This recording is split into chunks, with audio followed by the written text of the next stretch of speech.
नमस्कार दोस्तों, स्वागत है आपका हमारे चैनल पर। आज मैं आपको रमा एकादशी की कथा सुनाऊंगी। अगर आपको कथा अच्छी लगेगी तो हमारे वीडियो को लाइक करें, कमेंट करें। तो आइए कथा सुनते हैं। रमा एकादशी का महत्व। भगवान श्री कृष्ण बोले, कार्तिक माह के कृष्ण पक्ष में दीपावली के 4 दिन पहले आने वाली इस एकादशी को लक्ष्मी जी के नाम पर रमा एकादशी कहा जाता है। इसे पुण्यदायिनी एकादशी के नाम से भी जाना जाता है।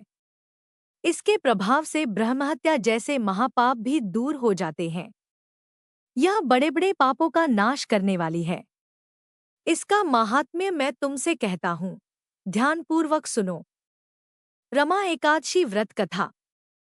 हे राजन, प्राचीन काल में मुचुकुंद नाम के एक राजा थे। उसकी इंद्र के साथ मित्रता थी और साथ ही यम, कुबेर, वरुण और विभीषण भी उसके मित्र थे। यह राजा बड़ा धर्मात्मा, विष्णु भक्त और न्याय के साथ राज करता था। उस राजा की एक कन्या थी जिसका नाम चंद्रभागा था। उस कन्या का विवाह चंद्रसेन के पुत्र शोभन के साथ हुआ था। एक समय वह शोभन ससुराल आया। उन्हीं दिनों जल्दी ही रमा एकादशी भी आने वाली थी। जब व्रत का दिन समीप आ गया तो चंद्रभागा के मन में अत्यंत सोच उत्पन्न हुआ कि मेरे पति अत्यंत दुर्बल हैं और मेरे पिता की आज्ञा अति कठोर है। दशमी को राजा ने ढोल बजवाकर सारे राज्य में यह घोषणा करवा दी कि एकादशी को भोजन नहीं करना चाहिए।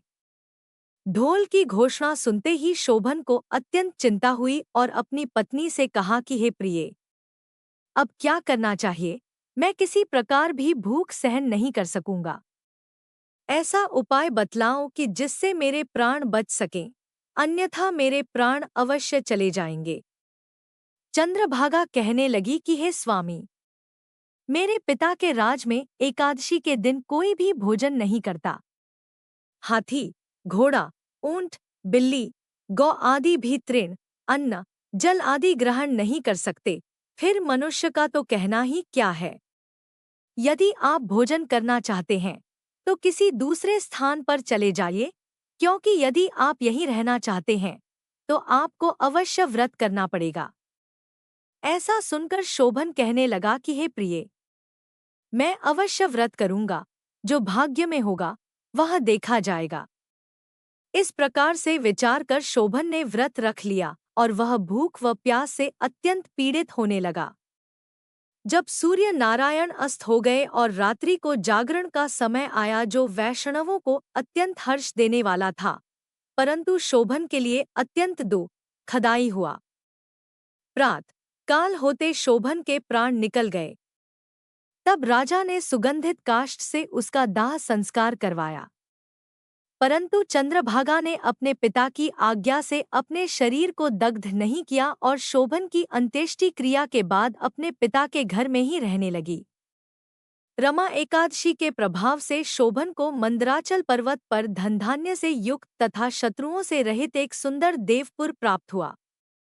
वह अत्यंत सुंदर रत्न और वैदुर्यमणि जटित स्वर्ण के खंभों पर निर्मित अनेक प्रकार की स्फटिक मणियों से सुशोभित भवन में बहुमूल्य वस्त्राभूषणों तथा छत्र व चंवर से विभूषित गंधर्व और अप्सराओं से युक्त सिंहासन पर आरूढ़ ऐसा शोभायमान होता था मानो दूसरा इंद्र विराजमान हो। एक समय मुचुकुंद नगर में रहने वाले एक सोम शर्मा नामक ब्राह्मण तीर्थयात्रा करता हुआ घूमता घूमता उधर जा निकला और उसने शोभन को पहचाना कि यह तो राजा का जमाई शोभन है। उसके निकट गया। शोभन भी उसे पहचान कर अपने आसन से उठकर उसके पास आया और प्रणामादि करके कुशल प्रश्न किया। ब्राह्मण ने कहा कि राजा मुचुकुंद और आपकी पत्नी कुशल से हैं। नगर में भी सब प्रकार से कुशल हैं, परंतु हे राजन, हमें आश्चर्य हो रहा है। आप अपना वृत्तांत कहिए कि ऐसा सुंदर नगर जो न कभी देखा न सुना, आपको कैसे प्राप्त हुआ। तब शोभन बोला कि कार्तिक कृष्ण की रमा एकादशी का व्रत करने से मुझे यह नगर प्राप्त हुआ, परंतु यह अस्थिर है। यह स्थिर हो जाए ऐसा उपाय कीजिए। ब्राह्मण कहने लगा कि हे राजन, यह स्थिर क्यों नहीं है और कैसे स्थिर हो सकता है। आप बताइए, फिर मैं अवश्य में वह उपाय करूंगा। मेरी इस बात को आप मिथ्या न समझिए। शोभन ने कहा कि मैंने इस व्रत को श्रद्धारहित होकर किया है, अतः यह सब कुछ अस्थिर है। यदि आप मुचुकुंद की कन्या चंद्रभागा को यह सब वृत्तांत कहें तो यह स्थिर हो सकता है। ऐसा सुनकर उस श्रेष्ठ ब्राह्मण ने अपने नगर लौटकर चंद्रभागा से सब वृत्तांत कह सुनाया।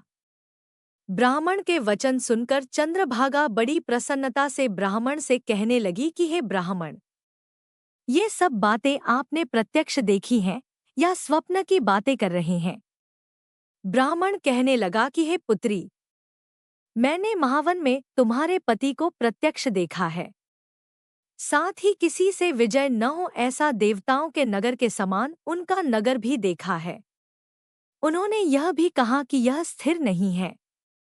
किस प्रकार वह स्थिर रह सके सो उपाय करना चाहिए। चंद्रभागा कहने लगी, हे विप्र, तुम मुझे वहां ले चलो, मुझे पतिदेव के दर्शन की तीव्र लालसा है। मैं अपने किए हुए पुण्य से उस नगर को स्थिर बना दूंगी। आप ऐसा कार्य कीजिए जिससे उनका हमारा संयोग हो, क्योंकि वियोगी को मिला देना महान पुण्य है। सोम शर्मा यह बात सुनकर चंद्रभागा को लेकर मंदराचल पर्वत के समीप वामदेव ऋषि के आश्रम पर गया। वामदेव जी ने सारी बात सुनकर वेद मंत्रों के उच्चारण से चंद्रभागा का अभिषेक कर दिया। तब ऋषि के मंत्र के प्रभाव और एकादशी के व्रत से चंद्रभागा का शरीर दिव्य हो गया और वह दिव्य गति को प्राप्त हुई। इसके बाद बड़ी प्रसन्नता के साथ अपने पति के निकट गई। अपनी प्रिय पत्नी को आते देखकर शोभन अति प्रसन्न हुआ और उसे बुलाकर अपनी बाईं तरफ बिठा लिया। चंद्रभागा कहने लगी कि हे प्राणनाथ, आप मेरे पुण्य को ग्रहण कीजिए। अपने पिता के घर जब मैं 8 वर्ष की थी तब से विधिपूर्वक एकादशी के व्रत को श्रद्धापूर्वक करती आ रही हूँ। इस पुण्य के प्रताप से आपका यह नगर स्थिर हो जाएगा तथा समस्त कर्मों से युक्त होकर प्रलय के अंत तक रहेगा।